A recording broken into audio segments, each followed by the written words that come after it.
Hi எல்லோருக்கும் வணக்கம். Bigg Boss season 8 Tamil. So இந்த வீடியோவில் நம்ம நாமினேஷனில் வந்து பார்த்தீங்க அப்படின்னா சௌந்தர்யாவுக்கும் ஜாக்லினுக்கும் வந்து முட்டுக்குச்சு அப்படின்ற மாதிரி ஒரு ரூமர்ஸ் வந்து வந்திருக்குல்ல. ஸோ அது வந்து பார்த்தீங்கன்னா எதனால் கிரியேட் பண்ணுறாங்க அப்படின்னா, நேற்று அரங்கில் இருந்தவர்கள் ஒரு பேக் ஸ்டோரி வந்து கிரியேட் பண்ணியிருக்காங்க அபவுட் ஜாக்லின் அண்ட் சௌந்தர்யா.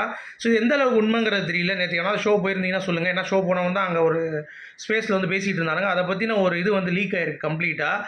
அதை பார்த்தோன்னே என்னடா கேம் ஷோவை பார்க்காம என்னடா அது அப்படின்ற மாதிரி தான் நமக்கு தோணுச்சு.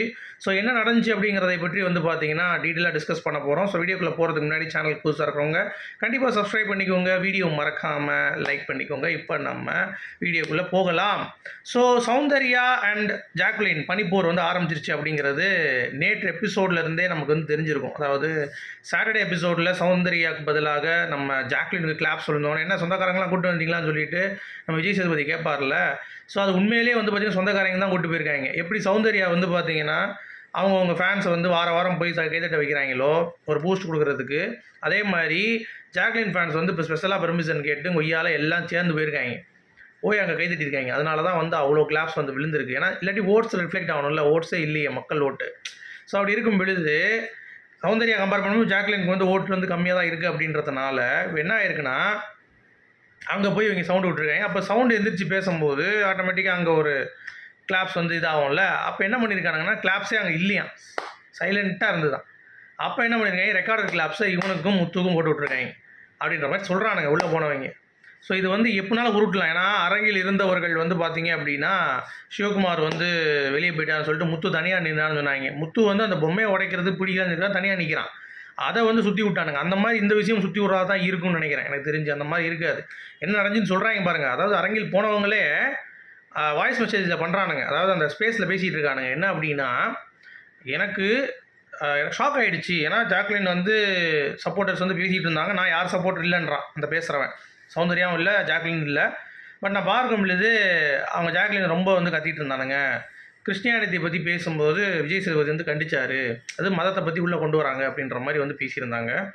அப்போ வந்து பார்த்தீங்கன்னா விஜய் சேதுபதி வேண்டாம் அது ஷோ அப்படின்ற மாதிரி சொல்லும் பொழுது ஓகேன்னு சொல்லிட்டு அமைதியாகிட்டாங்க. அங்கே ஒரு சலசலப்பு ஏற்பட்டுச்சு. அடுத்து வந்து பார்த்தீங்கன்னா சௌந்தர்யா எந்திரிக்கும் பொழுது கெட்ட வார்த்தையில் பேச ஆரம்பிச்சிட்டாங்க ஜாக்லினுடைய ஃபேன்ஸ் அப்படின்ற மாதிரி சொல்கிறாங்க.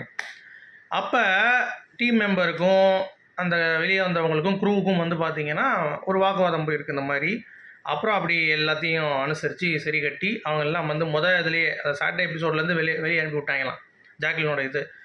அடுத்து ஃபுல்லாக வந்து ஷோ கன்டினியூ பண்ணிட்டாங்க அப்படின்ற மாதிரி சொல்கிறாங்க. சரியா, இது இவ்வளோ தூரம் வந்து இப்படி நடந்துருக்குமான்னு கேட்டிங்கன்னா கண்டிப்பாக உள்ளே விடும் பொழுது யார் சௌந்தர்யாவா யார் இதா என்ன இது அப்படின்னு சொல்லி ஆடியன்ஸ் போடல இந்த பாஸை வச்சு கொடுக்குறாங்க தெரியுமா, ரொட்டேஷன். அப்படி பண்ணாமல் பொதுமக்களுக்கு இப்படி போகிறீங்களா, பிக் பாஸ் வருவீங்களா, இருந்தாங்க பாஸை கொடுங்க அப்படின்னு சொல்லி அப்படி கொடுங்க. அப்போ தான் வந்து பார்த்தீங்கன்னா அது நல்லாயிருக்கும்.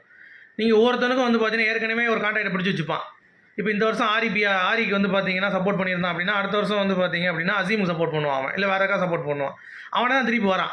உள்ளே இருக்கிற கண்டஸ்டன்ஸ் வந்து பார்த்தீங்கன்னா மாறுறாங்க தவிர ஷோவோட கண்டஸ்டன்ஸு. உள்ளே இருக்கிற வந்து உள்ளே வரவங்க ஆடியன்ஸ் வந்து பார்த்தீங்கன்னா 2வது சீசனில் பார்த்த ஆண்டி தான் 3வது சீசனில் வருது, 3வது சீசனில் பார்த்த அங்கிள் தான் 4வது சீசனில் வராரு.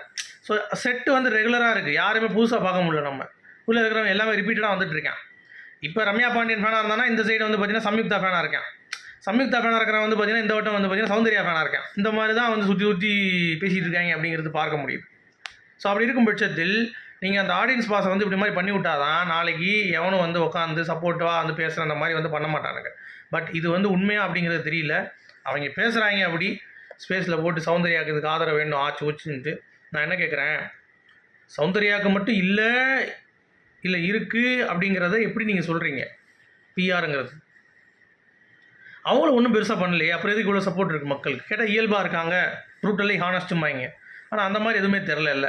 ஸோ அப்படி இருக்கும் பொழுது நிஜமாகவே இப்படி புகஞ்சிருந்துச்சுன்னா ஜாக்லினுக்கும் சௌந்தர்யாவுக்கும் இப்போ சண்டை வர்றதுக்கான வாய்ப்புகள் மிக அதிகமாக இருக்குது இந்த வாரம் அப்படிங்கிறத சொல்லிட்டு இந்த வீடியோ நான் முடிக்கிறேன். உங்களுடைய கருத்து என்ன அப்படிங்கிறத சொல்லுங்கள். மீண்டும் சந்திப்போம். Good bye. தேங்க்யூ.